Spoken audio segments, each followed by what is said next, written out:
మా కంటెంట్ మీకు వర్త్ అనిపిస్తే ప్రతి ఒక్కరూ ఖచ్చితంగా లైక్ చేయండి, సబ్స్క్రైబ్ చేసుకోండి మన ఛానల్ని. ఈ వీడియోకి 3000 లైక్స్ వస్తాయని ఆశిస్తున్నాను. డైకిన్ కంపెనీ 11TR ఏసీ ఇది. ఈ ఏసీ సర్వీస్ చేయడానికైతే వచ్చినాము. మీరు చూడొచ్చు, మనకి ఫ్రీక్వెంట్గా ప్రతి ఏసీ టెక్నీషియన్ ఏం చెప్తారంటే, మీరు ఒక 3 నెలలకి సర్వీస్ చేసుకోండి, 6 నెలలకి సర్వీస్ చేసుకోండి, ఇయర్లీ వన్స్ సర్వీస్ చేసుకునే టైప్ ఆఫ్ సర్వీస్ను బట్టి ఇన్ని రోజుల టైంకి ఒకసారి చేసుకోండి అంటారు.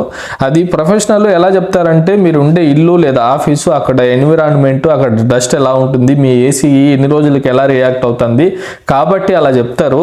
ఒకవేళ చేసుకోకపోతే ఏం జరుగుతుంది అనేది మీకు చిన్న డెమోలాగా ఈ వీడియో చూపిద్దామని చెప్పేసి నా ఉద్దేశము. ఇక్కడ డ్రైన్ ట్రేలో అయితే మీరు చూడొచ్చు, నీట్గా అబ్జర్వ్ చేయొచ్చు.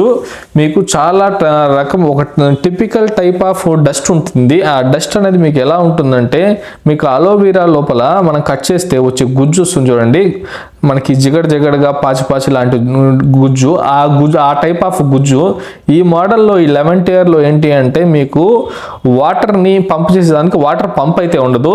జస్ట్ మీకు ఒక యూట్రప్ పెట్టి సంథింగ్ ఏదో మీకు ఒక స్లోప్ మీద వాటర్ వెళ్ళిపోవాలి.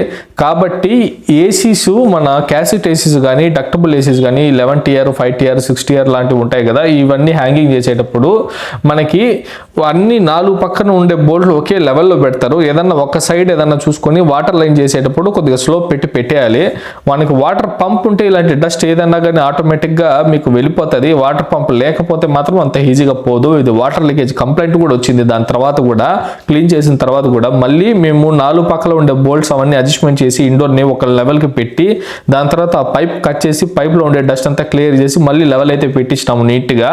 అంటే కన్స్ట్రక్షన్ టైంలో మీకు యావరేజ్ మీద పెట్టినప్పుడు ఫస్ట్ 6 months వరకు ఎలాంటి కంప్లైంట్ ఉండదు. ఏసీ ఇన్స్టాల్ చేసిన తర్వాత దాని తర్వాత అయితే వస్తుంది. కాబట్టి ప్రతి ఒక్కరు ఖచ్చితంగా టైంకి సర్వీసులు అనేది చేసుకోవాలని ఆశిస్తున్నాను.